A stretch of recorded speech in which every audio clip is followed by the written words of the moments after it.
Polémique à tout prix. Les polémistes musulmans 2.0, on est fatigués. Utilisez plutôt votre énergie pour aider vos prochains.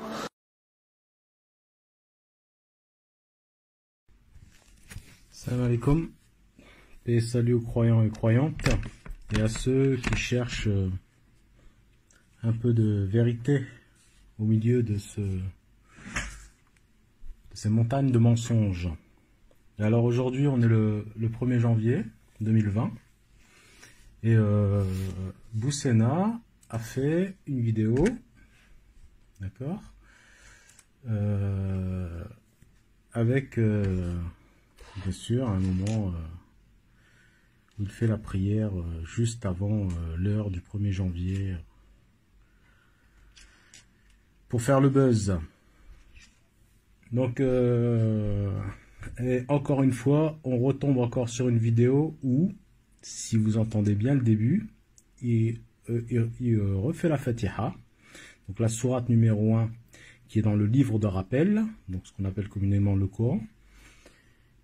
Et je vais encore refaire une vidéo et vous pointer du doigt ces détails qui échappent à beaucoup et dont les croyants et croyantes font le relais sur Internet, en particulier Ahmed Moualek, que les imams ne veulent absolument pas prononcer son nom. Je vous le répète, Ahmed Moualek. Je mettrai le lien sur la vidéo.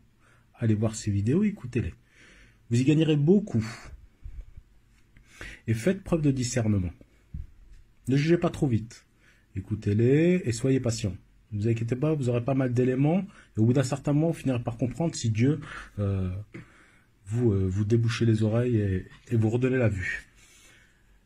Et cette vidéo, je vais vous mettre en image là où j'ai mis en rouge, là où il faut absolument, quand il récite, les points manquants. En fait, il y a une altération de la Fatiha dès le départ.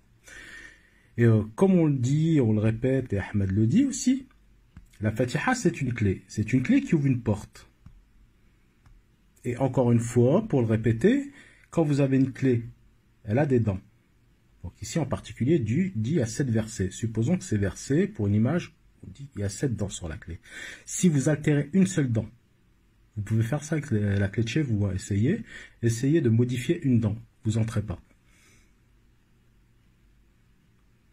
Donc, ce petit détail vous paraît anodin.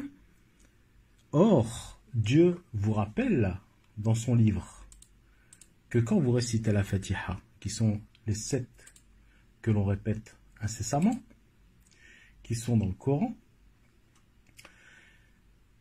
et bien lorsque vous ne prononcez pas le premier verset numéro 1 qui est Bismillahir-Rahmanir-Rahim, au nom de Dieu le miséricordieux, le très miséricordieux, lorsque vous ne le prononcez pas à voix haute, lorsqu'on n'entend pas le son, vous ne le dites pas. Parce que répéter une chose, c'est déjà la dire et que le son s'entende. Il faut que le son sorte. Et bien ce son-là ne sort pas. Et pour que cette sourate fasse 7, à la fin, comme ils ont supprimé le premier verset, ils ne le disent pas, ils ont mis à la fin un mot pourtant qu'ils prononcent mais qui n'est pas dans le livre. Vous ouvrez votre Coran, sourate 1, vous verrez, il n'y a pas le mot Amin. Et c'est une question qui a été posée aux imams. Ce mot Amin, d'où vient-il? Puisqu'il n'est pas dans le livre. Et on n'a aucune réponse. Alors, l'imam Boussena, au début de sa vidéo, il peut paraître agacé. Les plus agacés, c'est ceux qui veulent la vérité. Les plus agacés, ce sont les gens qui vous appellent, à qui vous ne répondez pas, et vous faites mine qu'on n'existe pas.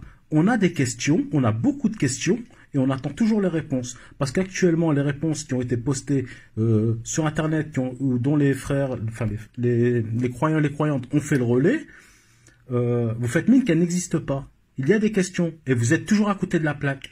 Vous nous répondez toujours avec des livres. Ces choses que vous ne...